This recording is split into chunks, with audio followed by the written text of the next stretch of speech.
जय जगन्नाथ। राधे श्रीकृष्ण। माँ दुर्गा साथी एक पुष्प जड़ित हो रही पौराणिक मर्त कहानी केवल गोटे थर श्रवण कर दिंतु कहीं आगक आसूची माँ दुर्गांकर अत्यंत प्रिय पूजा। यही पूजारे आपण जदि यही सुंदर कहानी को निश्चित भाव मन ध्यान दे श्रवण करती ताहाले मन रखंतु राताराति आपणकर भाग्य निश्चित भाव बदली जीव। यही पुष्पकर नाम हेउची काशतंडी पुष्प। यही पुष्प विषय कहानी आपण माने पौराणिक मर्तरे श्रवण करंतु। मान्यता अनुजाई आज पर्यंत प्रत्येक व्यक्ति एकथा को मानुछंती कि जेकोसी व्यक्ति जदि बा मनुष्य जदि माँ दुर्गा को यही पुष्प प्रदान करती ताहाले तांकर सबुकिछि मनस्कामना पूर्ण होइथाए। काहीकि माँ साथी यही काशतंडी पुष्प जड़ित हो रही यही विषय चलतु जानिबा। काहीकि शरत ऋतुरे ही यही पुष्प यही पृथ्वी पृष्ठरे फुटी थांती। माँकर मेलणी परे यही पुष्प पुणी थरे मौली जाए। यही विषय मध्य जानिबा अत्याधिक जरूरी अटे। काहीकि ना माँ दुर्गा जेहेतु यही पृथ्वी पृष्ठ को पूजा आराधना प्राप्त पाइबा पाई आसुछंती ता द्वारा माँ समस्तकर मनस्कामना को पूर्ण करिथांती। जेकोसी व्यक्ति जदि यही काशतंड पुष्प विषयर पौराणिक मर्त कहानी को श्रवण करती केवल निज कर्णरे ताहाले माँ संपूर्ण भाव तांकर भाग्य को बदलाई दे थांती। राताराति धन संपत्ति रे भरिपूर्ण करि दियंती तांकर भुवन। सेथिपाई आपण माने मन रखंतु। चलतु जानिबा यही सुंदर कहानीटीए जहाँ शुणिले मध्य अत्यधिक सुख आ शांति प्राप्त होइथाए। माँकर आशीर्वाद मध्य प्राप्त होइथाए। चलतु जानिबा यही काशीतंडी पुष्प काहेकि माँ दुर्गा साथी जड़ित हो रही। काहेकि शरत ऋतुरे यही पुष्प यही पृथ्वी पृष्ठरे धारण करुची पुणी थरे माँ दुर्गा मेलणी परे यही पुष्प मौली जाउची। एहा विषय प्रकृत कहानी चलतु जानिबा। पौराणिक मर्तरे उल्लेख अछि माँ दुर्गा पाखे पाखे यही पुष्प फुटी थांती। जो दिन माँ दुर्गांकर दशहरा परे परे यही पुष्प पुणी थरे मौली जाए जहाँकि प्रत्येक मनुष्य आश्चर्य हो जाउछंती। एहार सुंदर कहानीटी मध्य रहिछि। सेथिपाई चलंतु जानिबा। गोटे राज्य रे एक सुंदर कन्याटीए रहुथिला। कन्या देखिबाको बहुत सुंदर अटे। तांकर सौंदर्य आघरे जेकोसी व्यक्ति मध्य मोहित होइजिब। किंतु सेही कन्या एक नीच जातीय बा गरीब व्यक्ति मध्य थिले। सेथिपाई सेही सुंदरता कन्यार नाम हेउची काशीतंडी। तांकर नाम मध्य अत्यधिक सुंदर। जेहेतु तांके गरीब होइथिबा कारणरू तांके जेकोसी मध्य काम बा कार्य करुथिले। काशीतंडी माँ दुर्गांकर प्रिय भक्त मध्य। माँ को निजर सबुकिछि मानि देइथिले। प्रत्येक क्षण माँ को पूजा आराधना करिबा पाई मंदिर को गमन करुथिले। जेमितिका जेकोसी व्यक्ति माँ को पाई विभिन्न प्रकार खीरी विभिन्न प्रकार जिनिस प्रस्तुत करी माँ को नहीं प्रदान करती। ठीक से परिका काशीतंडी पाखरे कौनसी भी धनरत्न नथिला। ताके विभिन्न प्रकार काम मध्य करुथिले। तथापि तांको पाखरे कौनसी मुद्रा मध्य बळखा हेउ नथिला। सेही कारणरू एही सुंदर कन्या अरण्य बा जंगल भितरे प्रवेश करी विभिन्न प्रकार फल पुष्प धरी आसुथिला आउ माँ को पाखरे प्रदान मध्य करुथिला। माँ केबे भी चाहती नहीं तांको भक्त माने बहुत कष्ट पड़ी तांको पाई खाद्य प्रस्तुत करती। भक्तिर सहित जेकोसी व्यक्ति जदि केवल पुष्प किछि पत्र नले किछि फल प्रदान करती ताहाले मध्य संतुष्ट होइथांती। एहा सत्य अटे। सेथिपाई काशीतंडी प्रत्येक दिन माँ को पाई फल पुष्प पत्र धरी पूजा आराधना करुथिले। एमिति हो बहुत दिन चलीगला। गोटे दिन काशीतंडी एक खेती रे काम मध्य बा कार्य करिबा पाई जाइथिले। ସେହି ବାଟ ଦେଇ ବିଭିନ୍ନ ପ୍ରକାର ମନୁଷ୍ୟ, ବ୍ୟକ୍ତି, ରାଜା, ପ୍ରଜା ସମସ୍ତେ ଗମନ କରୁଥିଲେ। ସେହି ରାସ୍ତା ଦେଇ ଗୋଟିଏ ଦିନ ରାଜାଙ୍କର ସାନ ପୁତ୍ର ଗମନ କରୁଥିଲେ ରଥ ଉପରେ। ଦେଖିଲେ ଏକ ସୁନ୍ଦର, ଅତ୍ୟଧିକ ସୁନ୍ଦର ଗୋଟିଏ କନ୍ୟା ଏକ କ୍ଷେତି ମଝିରେ ବସିଛନ୍ତି। ଆଉ ତାଙ୍କର ରୂପ ଅତ୍ୟଧିକ ସୁନ୍ଦର ଥିଲା। ରାଜାଙ୍କର ପୁତ୍ର ମଧ୍ୟ ମୋହିତ ହୋଇଗଲା।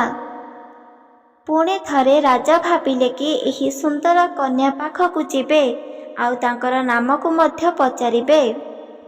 ରାଜା ଠିକ୍ ସେପରିକା ସେହି ସୁନ୍ଦର କନ୍ୟା ପାଖକୁ ଗଲେ ଆଉ ତାଙ୍କ ନାମ କ'ଣ ବୋଲି ପଚାରିଲେ। ସେତେବେଳେ ସେହି କନ୍ୟା ରାଜାଙ୍କୁ ଦେଖିଲେ। ପୁଣି ଥରେ ତାଙ୍କେ ନିଜର ନାମକୁ କହିଲେ କି ମୋ ନାମ ହେଉଛି କାଶୀତୁଣ୍ଡ। ମୁଁ ଏକ ଗରିବ ଘରର ବ୍ୟକ୍ତି। ପ୍ରତ୍ୟେକ ଦିନ ଏଠାକୁ ବିଭିନ୍ନ ପ୍ରକାର କାମ ବା କାର୍ଯ୍ୟ କରିବା ପାଇଁ ଆସୁଛି। ଏକଥା ଶୁଣି ରାଜାଙ୍କର ପୁଅ ମଧ୍ୟ କହିବାକୁ ଲାଗିଲେ କି ମୁଁ ହେଉଛି ରାଜାଙ୍କର ସର୍ବଶ୍ରେଷ୍ଠ ସାନ ପୁତ୍ର। ତୁମର ଏହିପରି ରୂପ ଦେଖି ମୁଁ ଧୈର୍ଯ୍ୟ ଧରି ରହିପାରିଲି ନାହିଁ ଆଉ ତୁମ ପାଖକୁ ଆସିଗଲି କିଛି ବଚନ ଶୁଣିବା ପାଇଁ। ଏମିତି କହି ରାଜା ସେଠାରୁ ଚାଲିଗଲେ। ପୁଣି ଥରେ ତାଙ୍କେ ପ୍ରାତଃ ସମୟରେ ରଥଙ୍କ ସାଥିରେ ସେହି ରାସ୍ତାକୁ ଆସିଲେ। ସେହି ରାସ୍ତାରେ ପୁଣି ଥରେ ସେହି କନ୍ୟାକୁ ଦେଖିଲେ ଯିଏକି ତାଙ୍କେ କାମ କରୁଥିବାରୁ ରାଜାଙ୍କର ପୁତ୍ର ସେହି କ୍ଷତି ଭିତରକୁ ପ୍ରବେଶ କରିଲେ। କାଶୀତଣ୍ଡୀକୁ ପ୍ରତ୍ୟେକ କଥା ମଧ୍ୟ କହିଲେ ଯିଏକି ତୁମକୁ ମୁଁ ବିବାହ କରିବା ପାଇଁ ଚାହୁଁଛି। ମୁଁ ତୁମକୁ ପସନ୍ଦ କରୁଛି। କାଶୀତୁଣ୍ଡ ମଧ୍ୟ ଅତ୍ୟଧିକ ସୁନ୍ଦର ଅଟେ। ସିଏ ତାଙ୍କର ରୂପ ବହୁତ ସୁନ୍ଦର ଅଟେ। ଯେକୌଣସି ବ୍ୟକ୍ତି ମଧ୍ୟ ତାଙ୍କୁ ଦେଖିବେ ମୋହିତ ହୋଇଯିବେ। ରାଜାଙ୍କର ପୁତ୍ର ମଧ୍ୟ। କାଶ୍ମୀରୀ ସେହି ରାଜାଙ୍କର ପୁତ୍ରକୁ କହିବାକୁ ଲାଗିଲେ ମୁଁ ବି ମଧ୍ୟ ତୁମକୁ ପସନ୍ଦ କରୁଛି, କିନ୍ତୁ ମୁଁ ଏକ ନୀଚ ଜାତୀୟ ବ୍ୟକ୍ତି ଯିଏକି ତୁମକୁ ବିବାହ କରିପାରିବି ନାହିଁ କିମ୍ବା ତୁମକୁ ପ୍ରେମ ମଧ୍ୟ କରିପାରିବି ନାହିଁ। ସେଥିପାଇଁ ଆମେ ଦୁହେଁଙ୍କୁ ଭୁଲିବାକୁ ପଡ଼ିବ। ସେତେବେଳେ ରାଜାଙ୍କର ସାନ ପୁତ୍ର ସେହି ସୁନ୍ଦର କନ୍ୟାକୁ ବୁଝାଇ କହିଲେ କି ବିଲକୁଲ ବି ତୁମେ ଡର ନାହିଁ, କାହିଁକି ନା ମୁଁ ହେଉଛି ଏକ ରାଜାଙ୍କର ପୁତ୍ର ଆଉ ମୋରି କଥା ନିଶ୍ଚିତ ଭାବରେ ପ୍ରତ୍ୟେକ ବ୍ୟକ୍ତି ଶୁଣିବେ। ଏମିତି ଭାବରେ ଦେଖିବାକୁ ଗଲେ ବହୁତ ଦିନ ଚାଲିଗଲା। ଗୋଟିଏ ଦିନ ରାଜାଙ୍କର ପୁତ୍ର ସେହି କାଶ୍ମୀର ପାଖରେ ବହୁତ ଲେଟ୍ ପର୍ଯ୍ୟନ୍ତ ବା ବହୁତ ସମୟ ପର୍ଯ୍ୟନ୍ତ ସେଠାରେ ରହିଗଲେ। ରାଜା ସୈନିକକୁ ପଠାଇଲେ ଯିଏକି ତାଙ୍କ ସାନ ପୁତ୍ର କାହିଁକି ଏତେ ସମୟ ହେଲାଣି ତଥାପି କେହି ବି ଆସିନାହାନ୍ତି କି ମୋ ସାନ ପୁତ୍ର ମଧ୍ୟ ଆସିନାହାନ୍ତି। ଏବେ ସୈନିକ ତୁମେ ଯାଅ ଆଉ ଦେଖ ସାନ ପୁତ୍ର ମୋ କୁଆଡ଼େ ଚାଲି ଯାଇଛନ୍ତି। ସୈନିକ ପ୍ରତ୍ୟେକ ଜାଗା ଦେଖି ଦେଖି ଆସିଲେ। ଗୋଟିଏ ଜାଗାରେ ତାଙ୍କର ସାନ ପୁତ୍ର ଶୟନ କରିଥିବାରୁ ମଧ୍ୟ ଦେଖିଲେ। ତାଙ୍କ ପାଖକୁ ମଧ୍ୟ ଗଲେ ଆଉ ସେହି ସାନ ପୁତ୍ରଙ୍କୁ କହିବାକୁ ଲାଗିଲେ ତୁମର ପିତାଶ୍ରୀ ତୁମକୁ ଡକାଇ ପଠାଇଛନ୍ତି, ସେଥିପାଇଁ ତୁମକୁ ଏହି କ୍ଷଣି ଯିବାକୁ ପଡ଼ିବ। ରାଜାଙ୍କର ପୁତ୍ର କଦାପି କାହାର ମଧ୍ୟ କଥା ଶୁଣିଲେ ନାହିଁ ଆଉ ସେଠାରେ ତାଙ୍କେ ଅନ୍ୟ କୌଣସି ଜାଗାକୁ ମଧ୍ୟ ଗମନ କଲେ ନାହିଁ। ରାଜା ଏସବୁ ଦୃଶ୍ୟ ଦେଖି ଅତ୍ୟଧିକ କ୍ରୋଧିତ ହୋଇଗଲେ। ଯେମିତିକା ସନ୍ଧ୍ୟା ସମୟ ହେଲା ଠିକ୍ ସେପରିକା ରାଜାଙ୍କର ପୁତ୍ର ନିଜ ଭବନ ବା ଘର ଭିତରକୁ ପ୍ରବେଶ କରିଲେ। ସେତେବେଳେ ତାକୁ ବହୁତ କିଛି ସଜ୍ଜ ମଧ୍ୟ କରିବା ପାଇଁ ରଖାଗଲା, ଯେମିତିକା ଦଣ୍ଡ।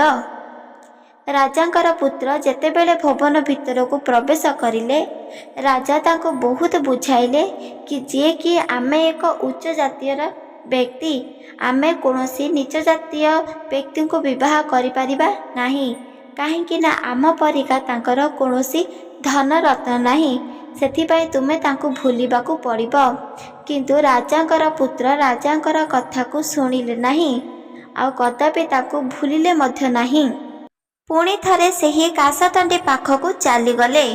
ରାଜା ରାଣୀ ଦୁହେଁ ଏକତ୍ର ହୋଇ ବହୁତ କ୍ରୋଧିତ ହୋଇଗଲେ।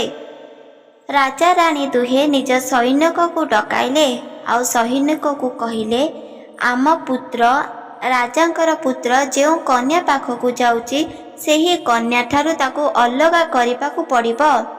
ଯେହେତୁ ସେହି କନ୍ୟାକୁ ବଧ କରିଲେ ଯାଇ ଆମ ପୁତ୍ର ଆମ ପାଖକୁ ଫେରି ଆସିବ।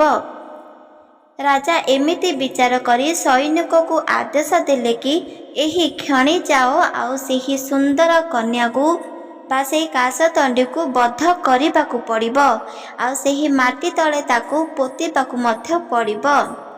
ରାଜାଙ୍କର ଆଦେଶକୁ ସ୍ୱୀକାର କରି ସୈନିକମାନେ ଚାଲିଗଲେ ସେହି ସୁନ୍ଦର କନ୍ୟାକୁ ବଧ କରିବା ପାଇଁ। ଦେଖି ଦେଖି ଗଲେ ଏକ ନଈକୂଳ ଥିଲା, ଆଉ ନଈକୂଳ ପାଖରେ କାଶତଣ୍ଡି ଆଉ ରାଜାଙ୍କର ପୁତ୍ର ବସିଥିଲେ ବା ଶୟନ କରିଥିଲେ। ସେତେବେଳେ ରାଜାଙ୍କର ପୁତ୍ରକୁ ସୈନିକଗଣ କହିଥିଲେ ବା ବୁଝାଇଥିଲେ କି ଏହି ନୀଚ ଜାତୀୟ ବ୍ୟକ୍ତିଙ୍କୁ ଭୁଲିବା ପାଇଁ ଏହି କନ୍ୟାକୁ ବିବାହ କରିବା ଉଚିତ ନୁହଁ। ଯେହେତୁ ତୁମେ ଗୋଟେ ରାଜାଙ୍କର ପୁତ୍ର, ରାଜା ମନ୍ତ୍ରୀ କେତେ ମଧ୍ୟ ରାଜାଙ୍କ ପୁତ୍ରକୁ ବୁଝାଉଥିଲେ ନୀଚ ଜାତୀୟକୁ ସ୍ପର୍ଶ ମଧ୍ୟ କରିପାରିବା ନାହିଁ, କିନ୍ତୁ ରାଜାଙ୍କର ପୁତ୍ର କାହାରି ମଧ୍ୟ କଥା ମାନିଲେ ନାହିଁ କିମ୍ବା ମନ୍ତ୍ରୀଙ୍କର କଥା ମଧ୍ୟ ଶୁଣିଲେ ନାହିଁ।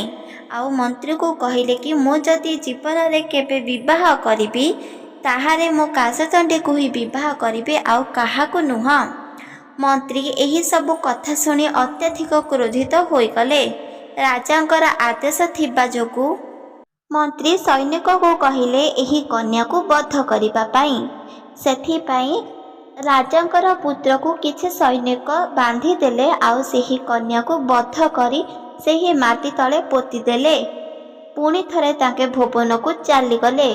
ରାଜାଙ୍କର ପୁତ୍ର ଯେହେତୁ କାଶୀତଣ୍ଡିକୁ ବଞ୍ଚାଇ ପାରିଲେ ନାହିଁ, ପୁଣି ଥରେ କହିବାକୁ ଲାଗିଲେ ତୁମେ ଯଦି ଏହି ସଂସାରରୁ ଚାଲିଗଲ ତାହେଲେ ମୁଁ ବି ମଧ୍ୟ ଯମପୁରକୁ ଚାଲିଯିବି, କାହିଁକି ନା ତୁମ ଛାଡ଼ି ଏହି ଦୁନିଆରେ ମୋର କୌଣସି ବି କାର୍ଯ୍ୟ ବା କାମ ନାହିଁ, ସେଥିପାଇଁ ମୋତେ ଯିବାକୁ ପଡ଼ିବ ତୁମ ପାଖକୁ।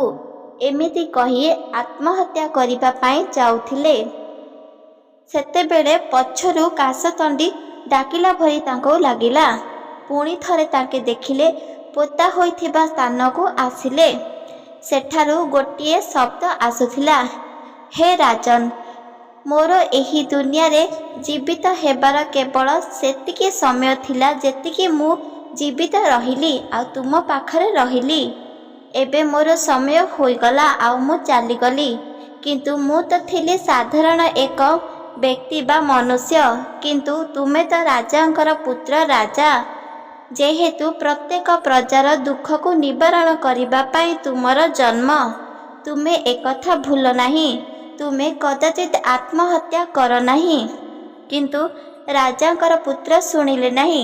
ପୁଣି ଥରେ କହିଲେ ତୁମେ ଯଦି ଏହି ସଂସାରରେ ନାହଁ ତାହେଲେ ମୁଁ କାହିଁକି ରହିବି? ତୁମ ପାଖକୁ ମୁଁ ବହୁତ ଶୀଘ୍ର ଚାଲିଯିବି। ପୁଣି ଥରେ ବୁଝାଇବାକୁ ଲାଗିଲେ ରାଜାଙ୍କର ପୁତ୍ରକୁ କାଶତଣ୍ଡି କି ତୁମେ ବିଲକୁଲ ବି ଆତ୍ମହତ୍ୟା କର ନାହଁ, ତୁମେ ସମସ୍ତଙ୍କୁ ସାହାଯ୍ୟ କରିବ। ତୁମକୁ ଆମର ପ୍ରେମର ରାଣ, ତୁମେ ମୋ କଥା ଶୁଣିବ ଆଉ ତୁମେ ମାନିବ ମଧ୍ୟ। ତୁମ ରାଜ୍ୟର ପ୍ରତ୍ୟେକ ବ୍ୟକ୍ତିଙ୍କୁ ସାହାଯ୍ୟ କରିବ, ଆତ୍ମହତ୍ୟା କରିବ ନାହିଁ। ମୁଁ ପ୍ରତ୍ୟେକ ବର୍ଷକୁ ଥରେ ଶରତ ଋତୁରେ ଏଠାକୁ ଆସିବି ଆଉ ତୁମେ ମଧ୍ୟ ଏଠାକୁ ଆସିବ। ପୁଣି ଥରେ ଆମର ମିଳନ ହେବ। ବର୍ଷକୁ ଥରେ ଶରତ ଋତୁରେ ମା ଦୁର୍ଗାଙ୍କ ସାଥିରେ ମଧ୍ୟ ମୁଁ ଆସିବି। ମା ଦୁର୍ଗା ଯେଉଁଦିନ ଚାଲିଯିବେ ମୁଁ ବି ମଧ୍ୟ ଚାଲିଯିବି। ସେହି ନଦିନ ପର୍ଯ୍ୟନ୍ତ ମୁଁ ତୁମ ପାଖରେ ରହିବି। ଏହି କଥା ଶୁଣି ରାଜାଙ୍କର ପୁତ୍ର ଖୁସି ହେଲେ ଆଉ ମାଙ୍କ ପାଖକୁ ଆସିଲେ। ମାଙ୍କୁ ମଧ୍ୟ କହିଲେ, ହେ ମା, ଏହି ଗୋଟିଏ ଇଚ୍ଛାକୁ ପୂରଣ କରିଦିଅ।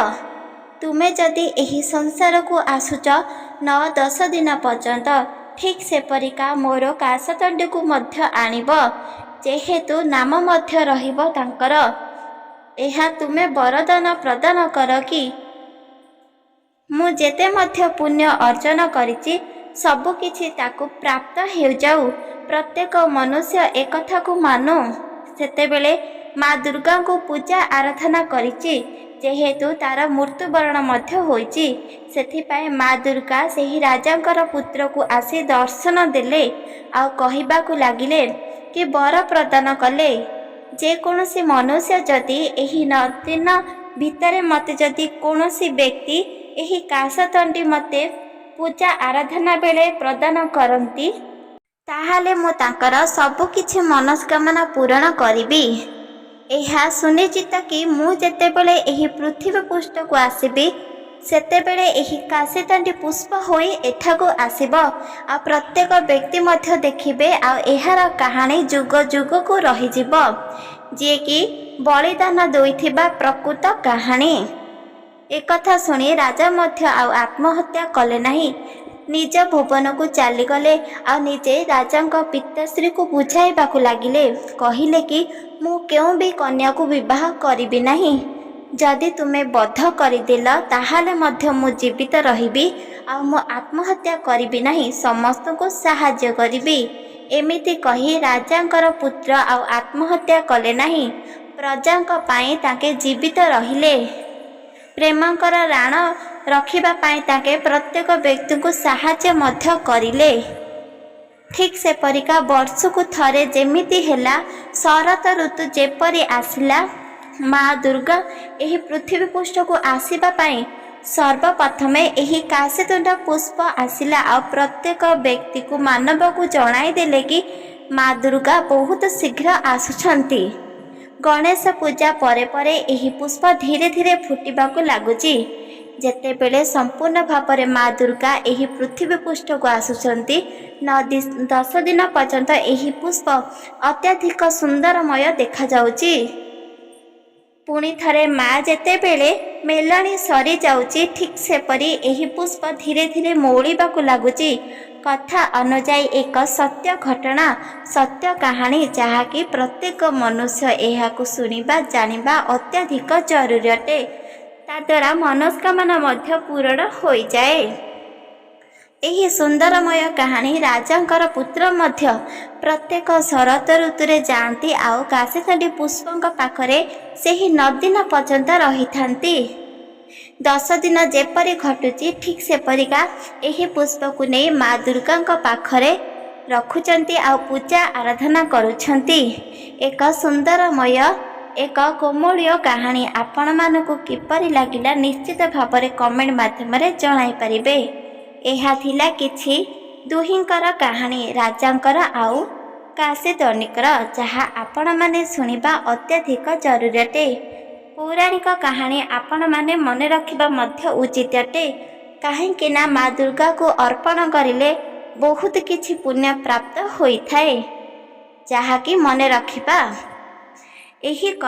ଏହି ସୁନ୍ଦରମୟ କଥା ଆପଣମାନଙ୍କୁ କିପରି ଲାଗିଲା କମେଣ୍ଟ ମାଧ୍ୟମରେ ଜଣାଇ ପାରିବେ। ଏହି ଭିଡ଼ିଓ ଯଦି ଆପଣମାନଙ୍କୁ ଭଲ ଲାଗିଛି ଚ୍ୟାନେଲକୁ ସବସ୍କ୍ରାଇବ୍ କରିଦିଅନ୍ତୁ, ଲାଇକ୍ କରିଦିଅନ୍ତୁ, କମେଣ୍ଟ କରିଦିଅନ୍ତୁ। ରହୁଛି ଜୟ ଜଗନ୍ନାଥ, ଜୟ ମା ଲକ୍ଷ୍ମୀ, ଜୟ ଶ୍ରୀକୃଷ୍ଣ, ରାଧେ ରାଧେ ଶ୍ରୀକୃଷ୍ଣ।